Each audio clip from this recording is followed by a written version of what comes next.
Welcome everyone! Today I'm gonna take this raw file and turn it into a picture like this while explaining you what I do, what adjustments I use. So let's get started without any further talking.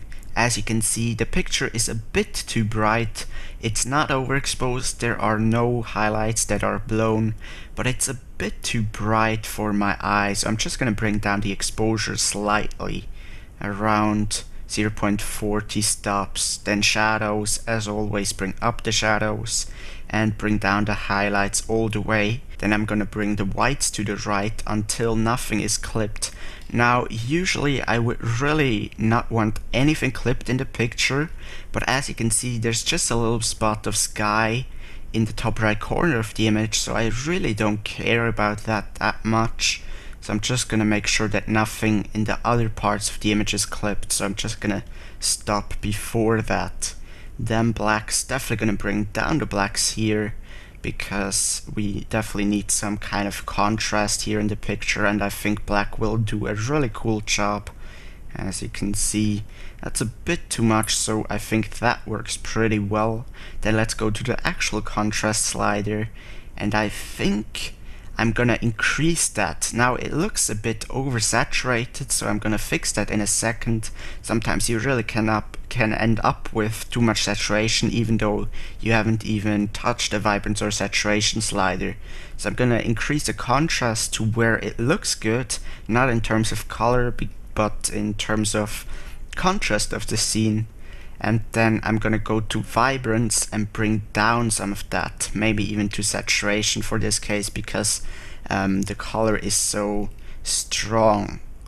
Yeah, something like this, and it already looks way more natural than before. Then in terms of clarity, now clarity is gonna be difficult for this image.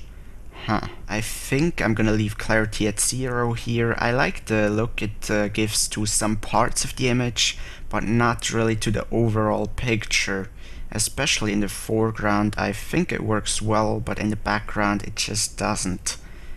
Actually, let me just grab a graduated filter right away and just drag it over the foreground, reset everything here, and just kinda introduce some plus clarity here, so I can fine-tune it where I want it. And yeah, I do like this. And as you can see, the foreground is a bit darker than the background, so I'm gonna grab another graduated filter, reset everything once again, and this time drag it over the top portion of the image and reduce the exposure, just so we get a little bit more even exposure. And that definitely looks more even, but it's a bit too dark overall, so I'm gonna go to the exposure, the global exposure slider that we've decreased earlier, and bring it a little bit back up. Still staying in minus, but just a little bit less. Yeah, that definitely looks better. The white balance is a very important thing here because there's just a little bit too much blue, so I think I'm gonna bring it towards the warm tones just a little bit. However, I don't want to make it look like it's at sunset. So here at the tonal curve, as always, bringing up the highlights, and you can see so much more dynamic even in the foreground here. Let's see just how much I want to add. Maybe around 60. 100 really is too much, and everything else doesn't really work out quite as well as 60. So, and light slider here. Bit of plus here too. The darks, they really have a huge impact on the picture, especially when I bring them down, make the whole picture look even more contrasty. Now, a thing that you have to know is that contrast isn't just this slider right here. There's a lot of sliders that can add different kinds of contrast. For example, the black sliders, the shadow sliders, clarity, the dark sliders, and even this point curve right here. But anyways, let's see with the darks.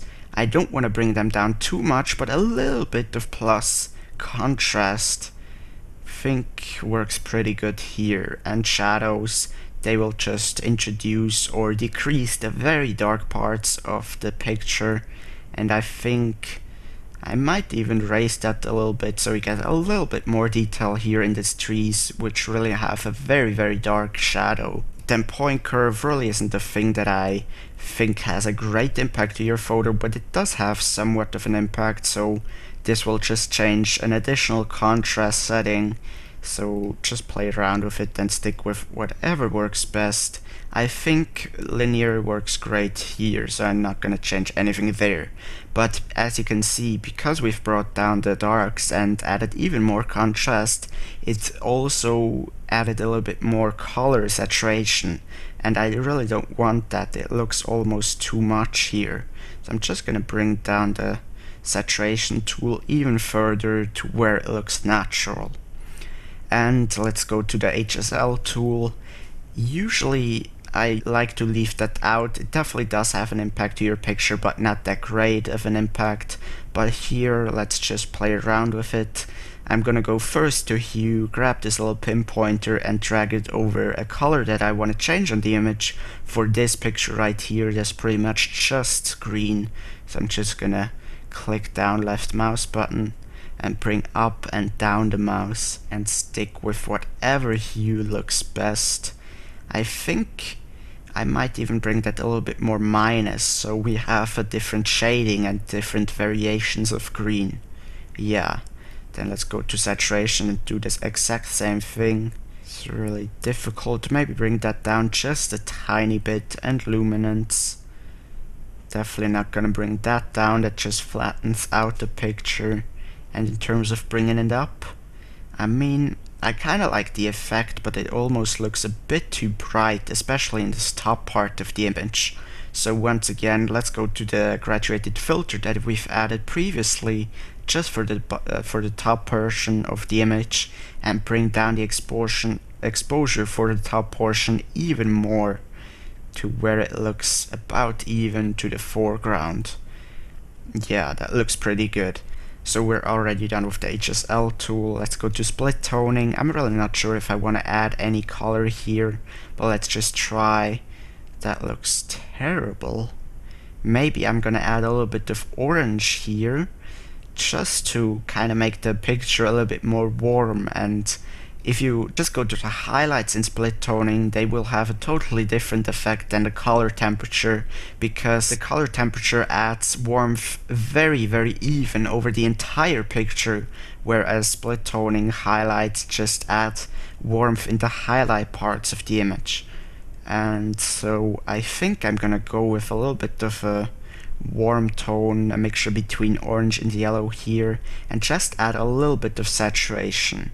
Here's at 0, and here's at around 11 saturation. So you see really a very, very small difference, but it does have an impact. Then shadows do the exact same thing as the highlights, just with the shadow parts. Now they don't tend to have that big of an impact compared to the highlight slider, so I often don't even change anything there. But as always, just be sure to play around with these, and maybe you'll end up with something that you like better. But for here, I really don't think I'm gonna add anything there, so just gonna reset the shadows. Then detail tool is a very important tool. You want to make sure that you zoom in 1:1 so you actually see what you do to your picture, and in most cases a little bit of plus sharpening can help and make your picture look sharper. Just be sure to not overdo it, otherwise it will look completely terrible and, you know, pretty much takes all away of the natural look of your picture. So I'm just gonna add a little bit here, maybe around 50, zoom back out again and bring the masking slider to the right, hold down the Alt key, and here you just want to make sure that you don't select any of the parts without any texture that you don't want sharpened, because that would just introduce noise.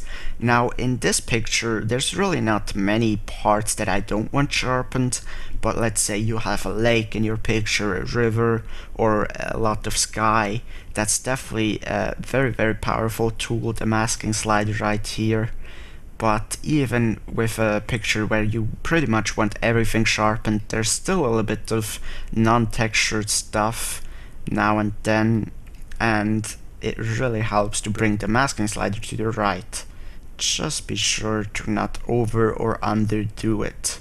Then noise reduction, I really don't think we need any noise reduction here. We shot this at 200 ISO and there's really not much noise in the picture. Really, noise reduction makes your whole picture look a little bit more plasticky, so I tend to not really add that in my picture unless I absolutely have to. But color slider is a really great tool. This will just remove all of the green and purple sensor noise in your picture.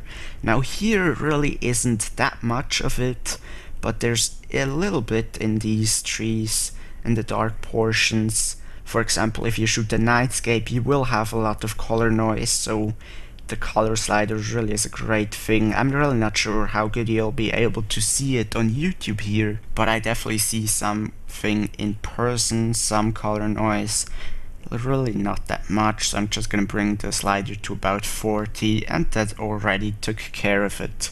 Then lens corrections, two things I'm doing here all the time.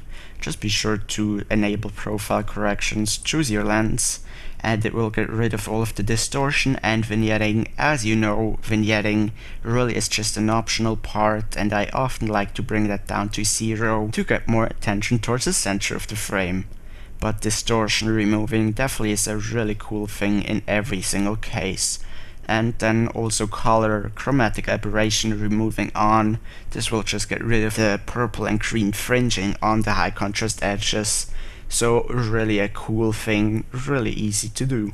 And effects, here you can add some additional vignetting, and I think I'm gonna do this for this picture right here. However, really not that much, maybe just around -5. And camera calibration, just be sure to play around with these profiles here. They will change color. I actually kind of like this a lot compared to the standard. It's a little bit too much saturated right here, but other than the saturation, I really like the look. Oh, this might actually be even better. Camera portrait, camera landscape, camera standard. Don't like this look so much. This is Adobe standard where we started at. I really think it's a decision between camera landscape and camera portrait, and I actually like the deep shadows a little bit more from camera portrait, so I'm gonna stick with that. Really a tool you want to play around with all the time, and just choose whatever camera profile you like best.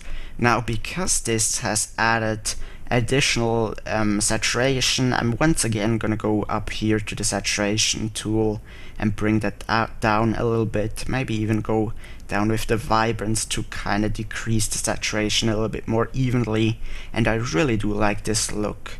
So these sliders down here are the last thing you're gonna get to, and they will just change the primary color of the image. For example, if I change blue here, they might also have an impact on your greens. They do have an impact to your picture, but it kind of takes a lot of time, and you can overjump these if you want. So I'm just gonna do that here. I'm not gonna play around with these, just to keep the video a little bit shorter. There's really not any, tactic to what you want to do here either. Just go to them and play around with them and just stick with whatever looks best. It really is different with every single picture. So we're done with the global adjustments, and I mean, the overall picture looks pretty cool, but there's just something missing.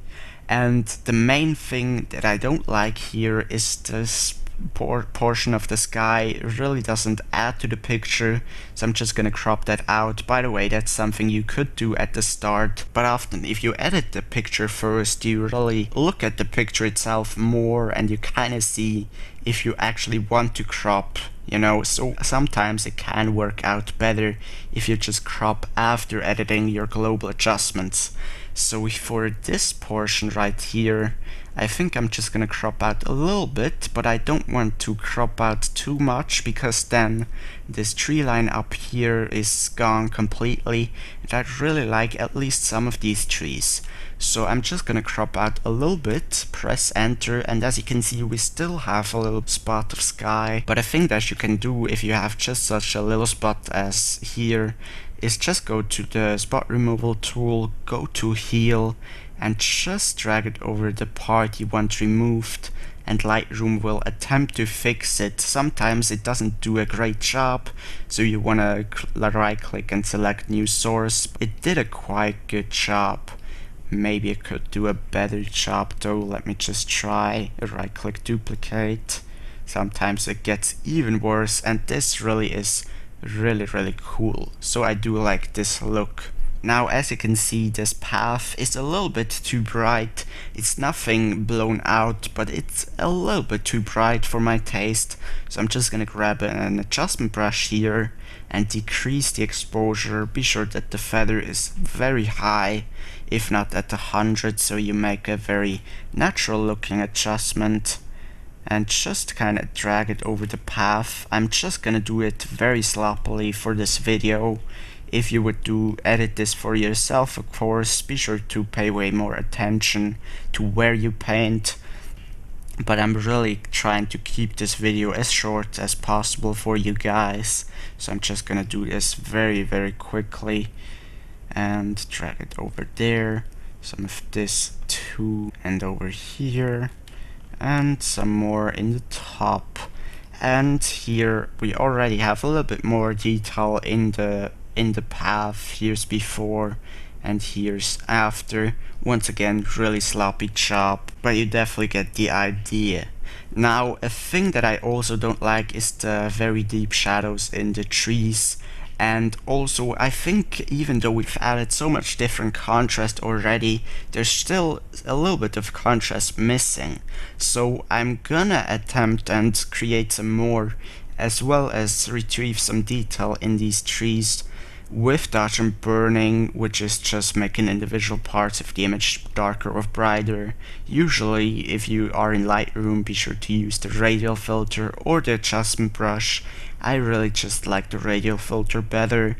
Be sure that the feather is at 100 and that you invert the mask, and then just go plus exposure and just drag some filters over your picture. Now I'm gonna do this quickly off screen and I'll be right back.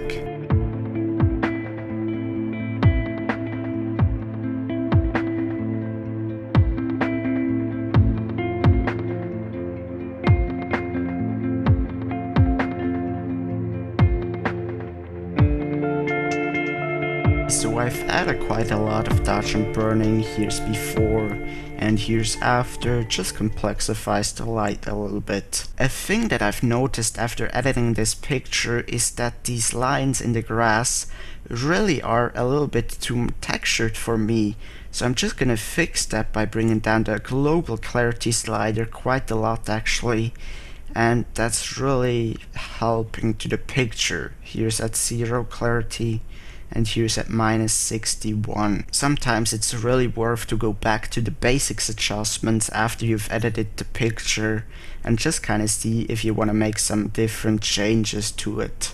Now, I don't think this is a great picture, but I think it has a certain simplicity to it, and I do like this. And regardless of how great the picture at the end is, I mean, it's definitely better than before, and that's what these videos are all about, to show you what is possible with editing and maybe give you some editing ideas for yourself. So here's before and here's after. As always, thank you very much for watching. Be sure to subscribe for more videos just like this one. Like or dislike the video accordingly. I want to wish you a great day and please take care.